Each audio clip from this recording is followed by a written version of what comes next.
ተረስልን ይህ በማህበራዊ ጉዳይ ዙሪያ የሚተላለፍ አጭር ፕሮግራም ነው። ፕሮግራሙ አስተማሪ ጠቋሚ ሲሆን ጠያቂ ትውልድን ለመፍጠር ይታትራል። ለዛሬ ያዘጋጀንላችሁ ፕሮግራም ባለፈው ሳምንታት ለህዝብ ተወካዮች ምክር ቤት ይቀርባል ስለተባለው አንድ አነጋጋሪ ድንጋጌ ነው። ርዕሱም ኢዩታናዚያ ሲባል የአማርኛ አቻ ፍቺው የፍቃድ ሞት ወይም የምህረት ግድያ ለማለት ይቻላል። ታዲያ ኢዩታናዚያ ምንድነው?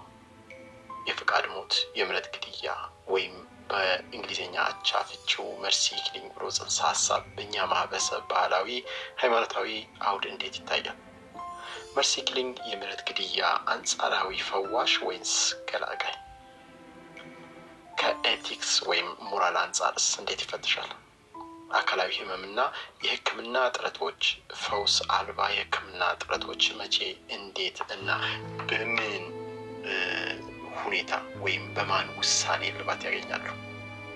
በፈጣሪ በታማሚው ወይስ በታማሚው የቅርብ ዘመዶች?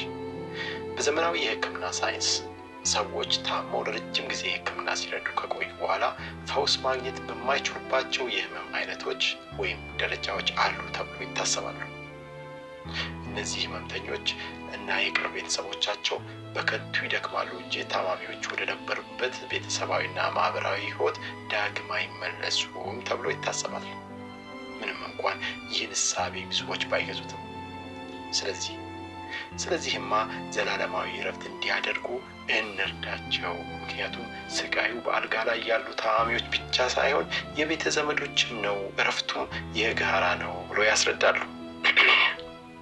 ስለዚህም መርሲ ኪሊንግ የምህረት ግድያ ወይም የፍቃድ ሞት ብለው ይጠሩታል። እንግዲህ ይህ ነው መሰረታዊ ጽንሰ ሐሳቡ። የምህረት ግድያ አለን? ኤቲካሊ እንዴት ይፈተሻል? ሆኖም የዚህ ጽንሰ ሐሳብ ተቃዋሚዎች በርከት ያሉ ተቃውሞ ያነሳሉ። የሰው ልጅ ፍጥረት እና ሞት በፈጣሪ ብቻ ይሁንታ ነው ወደ ምድር በህይወት የሚመጣው፣ ከምድርም በሞት የሚለየው ከሚለው ሃይማኖታዊ ጽንሰ ሐሳብ ጀምሮ በዓለም ብዙ ድንቅ ተአምራቶች በሚታዩበት ሁኔታ የሰው ልጅን ህይወት ተስፋ ቢስ በማድረግ ከስቃይ እንገላግለው በሚል ጽንሰ ሐሳብ ህይወትን ማቋረጥ ሃይማኖታዊ የፈውስ ተአምራቶችን መግፋት ወይም እውቅና አለመስጠት ብቻ ሳይሆን የእግዚአብሔርንም የፈውስ እጆች አለመቀበል ነው ብለው ያምናሉ።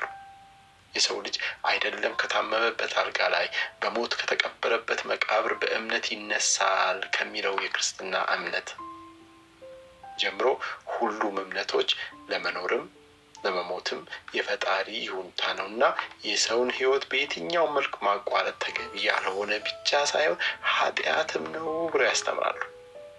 ይህም በአልጋ ቁራኛ ላይ ያለ ህመምተኛ ፍቃድ እንኳን ቢሆን ያው ነው። ራስን ማጥፋት ኃጢአት ነው። የተሰጠን ህይወት የአደራ ነው። ባለቤቱ እስከሚወስደው ድረስ በአደራ መጠበቅ የፍጥረት ህግ ነው። ይህ ሃይማኖታዊ አስተምሮ ነው። በክርስትና ሞራል ቴዎሎጂ አካላዊ ህመምና ስቃይ የሰው ልጆች እምነት የሚፈተንበት ነው ተብሎ ይታሰባል። በአካላዊ ስቃይ ውስጥ የሰው ልጆች እምነት ይፈተናል፣ የህይወት ትርጉሙ ይገለጣል። አካላዊና መንፈሳዊ ጊዜያዊና ዘላለማዊ ስቃይና ስቃይ አልባ ኩነቶች ደስታና ሐዘን የሚገለጡበት ሁኔታ ስለሆነ አካላዊም መንፈሳዊም ትርጉሙ የትየለሌ ነው ብለው ያስተምራሉ። ህመም ሚስጥር አለው፣ መለኮታዊ መልእክትም አለው። ህመም የህይወት አካል ነው፣ ከእግዚአብሔር ጋር የሚያቀራርብ አጋጣሚ ነው። ሰዎች ይታመማሉ፣ ሰብአዊ ደካማ ሟችና ምህረትን ወይም እርዳታን የሚሹ መሆናቸውን የሚረዱበት አጋጣሚ ነው። ከብዙ ስቃይ በኋላ ሰዎች ከበሽታ ይድናሉ፣ በፈውስም ዳግም በጤና የመኖር አጋጣሚ ያገኛሉ ብለው ያስተምራሉ።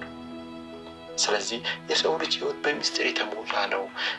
የእግዚአብሔር ፈውስ መቼ እንዴት እንደሚጎበኘው አይታወቅም። ስለዚህ ከሃይማኖት አስተምሮ አንጻር ህይወትን በገዛ ፍቃድ ማቋረጥ ክልክል ነው ብቻ ሳይሆን ኃጢአትም ነው ብለው ያስተምራሉ። በቅዱስ ቁርአን እንደተጠቀሰው በራሱ ላይ ጉዳት የሚያደርስ ማንኛውም ሰው ሃይማኖታዊ ትእዛዝ ተላልፈዋል ይላል። እናም ራስን የማጥፋትን ሐሳብ ውድቅ ያደርጋል። እስልምና ወደ ህይወት ያመጣን አላህ ስለሆነ እርሱንም ሊያበቃ ህይወትንም ሊያበቃ የሚገባው ባለስልጣን እሱ ብቻ ነው ብሎ ያስገነዝባል።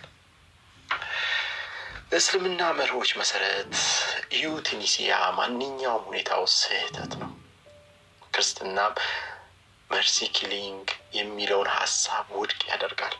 እግዚአብሔር በ10ቱ ትእዛዝ ውስጥ ጠቅሷል። አትግደል ከሚለው ትምህርት ጋር የሚቃረን መሆኑን በግልጽ ይናገራል። የሰው ልጅ ህይወት የእግዚአብሔር ነው እና በህይወታችን ላይ ሁሉንም መብቶች ያለው እሱ ብቻ ነው ይላል።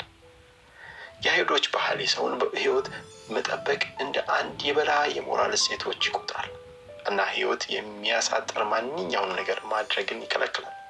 እና ሌሎች ሃይማኖቶች ህይወት ማለቂያ የሌለው ዋጋ አለው፣ ስለዚህ ራስን ከህመም ለማዳን ራስን መግደል የተፈቀደ አይደለም ብለው ያስተምሩናል።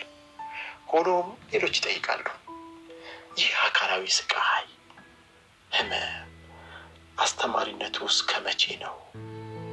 በጊዜ በስቃይ መጠን የሰው ልጅ በአልጋ ላይ ፈውሱን ምን ያህል ታግሶ መጠበቅ አለበት?